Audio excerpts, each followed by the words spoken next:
Moshi Moshi, selamat datang di channel Misana Sora, channel keduanya Sora untuk pembacaan kartu tarot. Apa kabar kamu hari ini? Semoga pastinya kamu baik-baik saja. Jangan lupa untuk kamu yang belum subscribe, yuk di subscribe YouTube channelnya. Untuk yang sudah, makasih banyak. Jangan lupa main-main juga ke channel pertamanya Sora di Sora and Tarot. Oke, hari ini kita akan mulai pembacaan dengan sebuah tema yang ternyata hatinya terikat ke kamu.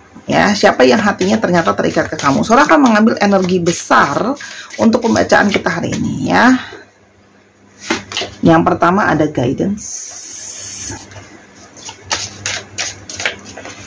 Yang kedua ada calling. Wow. Yang ketiga ternyata ada truth. Energi yang sangat mendalam dari pembacaan hari ini. Langsung terbuka dengan jelas ya. Orang yang ternyata merasa terikat ke kamu ini itu punya sebuah koneksi secara spiritual ke kamu dari segi energi ya. Ada yang sudah berakar dan bertumbuh di sana tentang energi yang terkoneksi. Kalau yang Sora lihat di sini. Jadi sebenarnya dari dalam hati nuraninya sendiri, dari apa namanya, semesta juga banyak yang seperti mengarahkan selalu hati dan pikiran dia itu menuju ke kamu dari sebuah periode. Kalau Sora di sini ada periode-periode di mana saling berdiam diri, ya. Di sini Sora lihat ada periode vakum ya. Jadi mungkin saja kalian tidak berkomunikasi antara satu dengan yang lain, ya. Kamu sama dia sama-sama berbalik punggung, sama-sama tidak saling melihat, gitu ya. Kalau yang Sora lihat di sini, dan sama-sama break. Dia nggak ngubungin kamu nggak ngubungin dia. Dia nggak ngomong sama kamu nggak ngomong sama dia, kamu nggak nyari, dia juga nggak nyari, dan sebagainya ya. Kalau Sora lihat di sini, jadi ada periode yang sebenarnya tidak ada komunikasi di antara kalian, cuman tadi ada koneksi yang nyambung gitu loh. Jadi walaupun tidak bicara, energi, hati, dan perasaan masih terkoneksi ya. Dan sebenarnya kalian rasakan itu, bukan cuman dia yang merasakan ya, banyak dari kalian juga yang merasakan energi itu sebenarnya, nyambung itu ya. Sehingga dia selalu seperti merasa ada kekosongan dan kehampaan tanpa adanya kamu di dalam hidupnya dia. Jadi dalam periode yang sebenarnya dia sendiri dan sebagainya itu, ada periode kosong, ada periode hampa, ada periode sepi ya, dimana dia seperti merasa jiwanya dia yang terdalam, hatinya yang terdalam itu selalu seperti memanggil kamu, selalu seperti terpanggil oleh jiwamu, atau merasa seperti ada selalu dorongan untuk seperti menghubungi kamu atau memikirkan kamu gitu loh. Jadi seperti sudah coba dilupakan, tapi selalu jiwa dan hati itu selalu terpanggil untuk kembali memikirkannya kamu, kembali kangennya ke kamu lagi ya.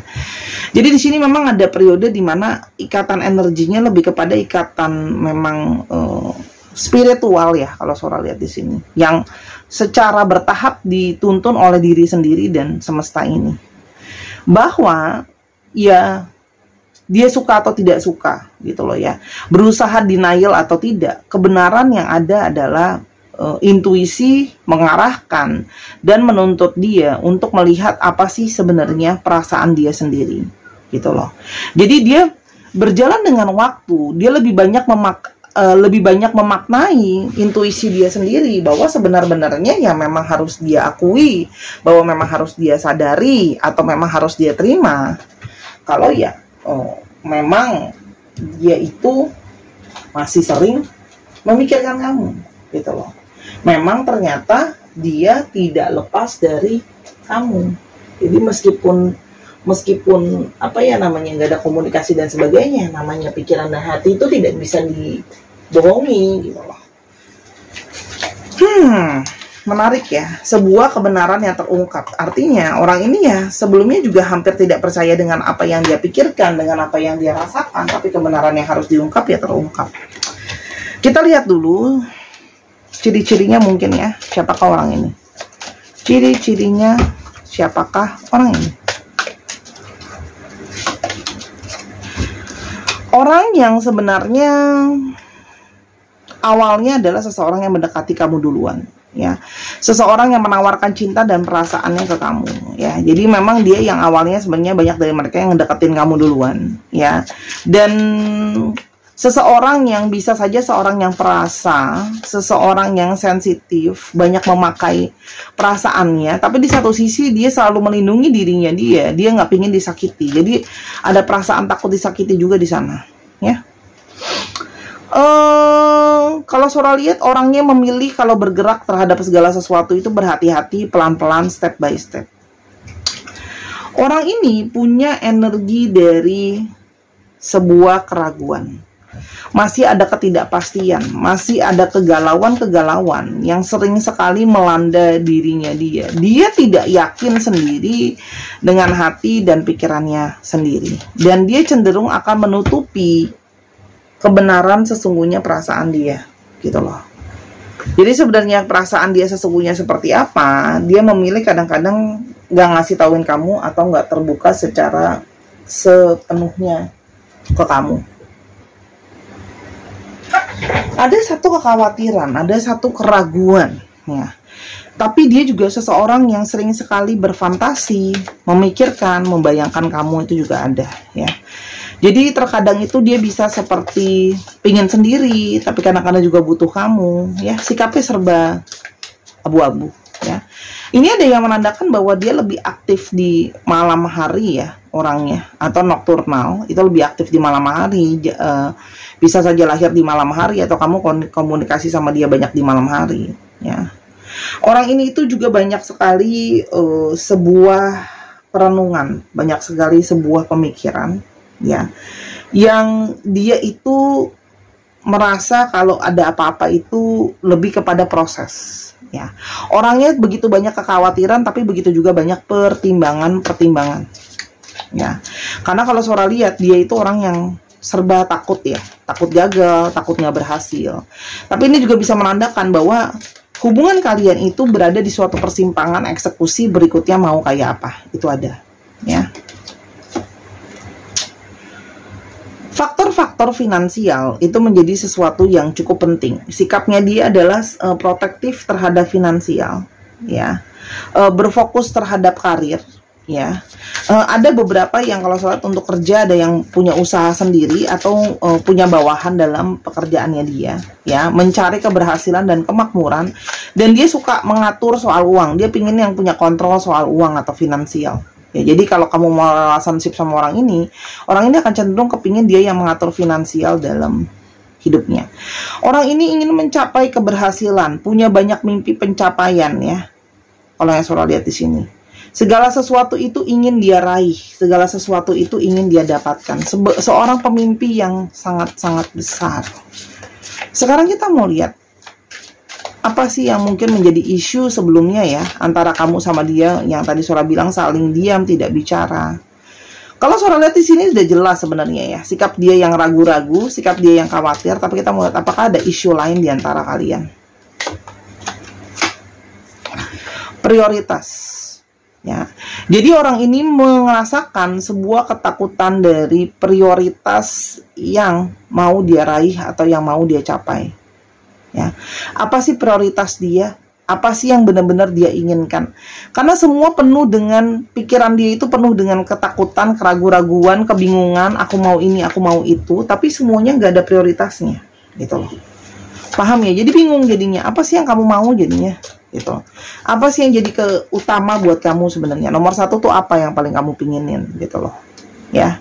Jadi di sini ada masalah orientasi prioritas, yang mana tidak jelas apa yang dia inginkan, tidak jelas apa yang dia mau, ya. Ketegasan, tadi kan Sora udah bilang, yang menjadi masalah salah satu prioritas, ya, ketegasan, ya. Dan di sini juga ada masalah-masalah komunikasi yang mungkin jadinya kurang berjalan dengan baik, ya. Ada yang cenderung dia pinginnya kamu dengerin dia doang, gitu loh. Komunikasi sama kalian itu juga saling berusaha mendominasi, itu ada, ya. Dan sikap dia yang kadang-kadang bisa sangat emosional dan terburu-buru, ya. Pergerakan-pergerakan terjadi dalam cepat dalam segala hal. Jadi kadang-kadang bisa impulsif, ya. Bisa dia melakukan segala sesuatu tuh tanpa dipikirkan, terlalu egois, terlalu bernafsu dalam tanda kutip, ya. Itu ada loh kalau Sora lihat di sini, ya. Periode-periode di mana jadinya segala sesuatu tuh bingung gitu loh. Mau pergerakan mau kemana, mau arahnya kemana. Oke, jadi itu yang jadi salah satu kendala ya utama di antara kalian. Oke. Sikap-sikap, pemikiran ya. Sekarang kita mau lihat kenapa dia masih merasa terikat sama kamu. Oke, tambahan ya. Setelah selain mendapatkan bisikan secara hati dan perasaan, cinta dari kamu, rasa sayang dari kamu yang memberikan rasa aman dan nyaman dan menjadi banyak penuntun buat dia, itu tidak bisa dihempaskan dari hati dan pikiran dia. Ya, ternyata ada pintu menuju hatinya dia soal cinta ke kamu. Dan segala kebaikan kamu yang sudah pernah kamu berikan sama dia, ketulusan kamu, ya, banyak dari kamu yang banyak nolong, banyak bantu, berusaha memberi apapun yang memang bisa kamu beri, itu membuat secara gamblang ada keterikatan gitu loh, ada koneksi, ya. Jadi makin terikat karena beberapa banyak yang mungkin dalam tanda kutip berhutang budi ya, karena sudah banyak kamu bantu dan tolong ya, dan kesabaran kamu ya. Jadi dia merindukan banyak sekali cinta, kebaikan dari kamu, dan kesabaran yang tidak pernah mungkin dia dapatkan dari orang lain. Selama ini sikap-sikapnya dia ke kamu, yang kamu sudah toleransi, kamu sudah berusaha untuk mengerti. Jadi banyak hal-hal positif yang masih ditinggalkan dan teringat di dalam memori dan perasaan itu. Oke. Sekarang kita mau lihat ya, kenapa ya, atau apa sebenarnya perasaan dia yang masih terkoneksi sama kamu. Ternyata hatinya ya masih terikat sama kamu. Perasaan dia yang sesungguhnya masih terikat sama kamu. Perasaan dia sama kamu tuh sangat intens ya. Bahkan beberapa ya merasa jadi sangat takut dan khawatir dengan perasaan dia ke kamu, karena dia memiliki perasaan yang sangat intens ke kamu. Ada intensitas perasaan di sini. Ya. Perasaan yang sangat intens. Ya. Artinya perasaan yang sangat kuat terkoneksi di antara kalian. Dan orang ini sesungguhnya menginginkan atau berharap bisa ada awal baru di antara kalian. Artinya ada perbaikan hubungan yang ya kita mulai lagi lah ya dari awal. Dengan segala kerumitan ini. Ya, oke. Hati aku selalu terpanggil rindu kamu, menginginkan kehadiran kamu. Jadi memang hatinya dia menginginkan sosok kamu kembali di dalam hidupnya dia. Tuh kan? Aku menginginkan kamu kembali, tapi sebenarnya dia juga takut ditolak. Dia takut terjadinya penolakan, karena mungkin memang ada dari kalian yang sudah tegas menjauhi dia. Ada yang mungkin sudah tidak merespon dia dengan cukup jauh gitu loh. Tapi intinya adalah dia ingin kamu balik gitu loh. Maafkan aku yang telah memperlakukan kamu dengan tidak baik. Dia menyadari kok, dia tidak memperlakukan kamu dengan cukup baik. Mungkin sering menyakiti kamu, mengecewakan kamu, tidak menepati janjinya sama kamu, menyakiti kamu baik perbuatan maupun perasaan. Aku sedang berusaha menghealing diriku, ya, karena dia menyadari bahwa dia ini banyak sekali yang harus dibenerin, banyak isu, banyak trauma, banyak kekecewaan, ya. Dan aku sedang berusaha mencari jalan untuk bisa mendekati kamu kembali. Mau ngomong apa, masuknya gimana yang enaknya. Karena mungkin juga ada beberapa dari kalian, yang tidak semua. Mungkin yang memang juga sudah mungkin misalnya kayak sudah ngeblok dia, sudah ganti nomor dan sebagainya. Gimana dia mau menghubungi, dia juga sedang berusaha mencari cara. Ya. Dan banyak sekali hal yang mengingatkan aku soal kamu. Ya, jadi banyak sekali hal-hal yang mengoneksikan kalian, yang membuat dia itu nggak bisa lupa. Meskipun kita tidak bersama, aku selalu merasakan keberadaan kamu di sekitar aku. Ya, kalau yang selalu lihat. Dan aku sangat kangen kamu. Jadi sesimpel kenapa dia masih kangen sama kamu, rindu kamu, dia sangat kangen sama kamu. Oke Sora, jadi shortcut story, apa yang akan terjadi ke depannya? Sora sih sudah bilang ya, udah kelihatan di sini sebenarnya.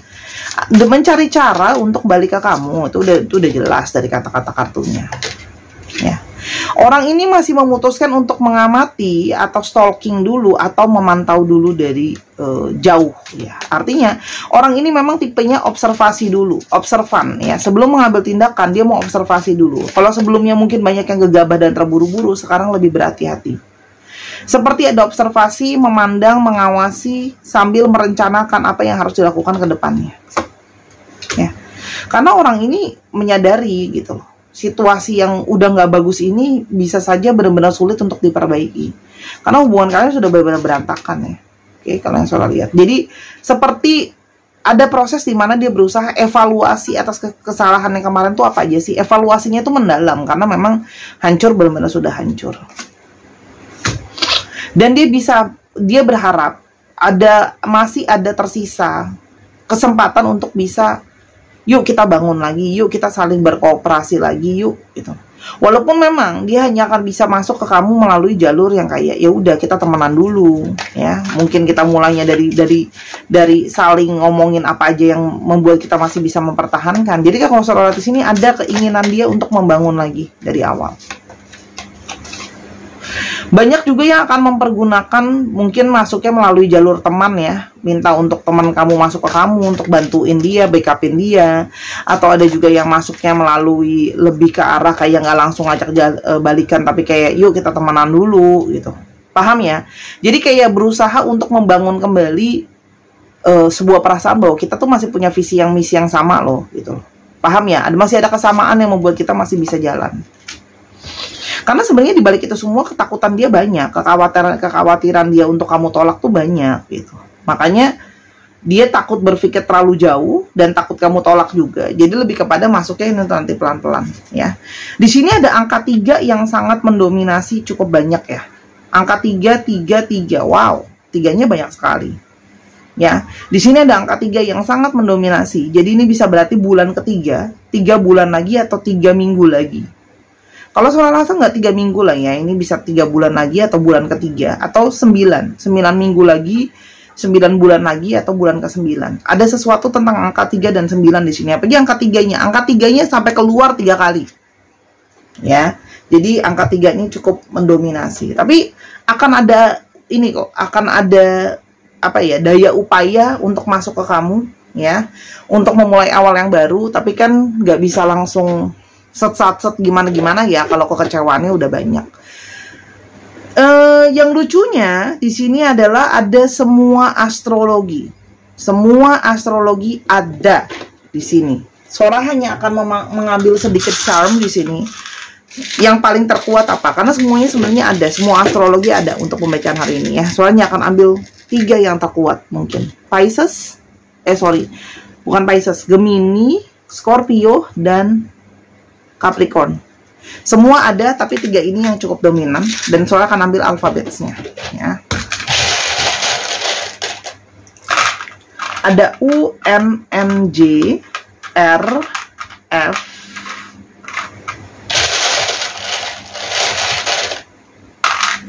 E, Z, U, A, O, K, I, dan L. Dicek ya, nama tengah, nama belakang, namanya mengandung alfabet ini. Terima kasih sudah menyaksikan dari awal sampai akhir. Semoga apa yang dibacakan bisa membantu. Sampai kita ketemu di video yang berikutnya. Untuk personal reading dan sebagainya, linknya ada di bawah. Bye-bye.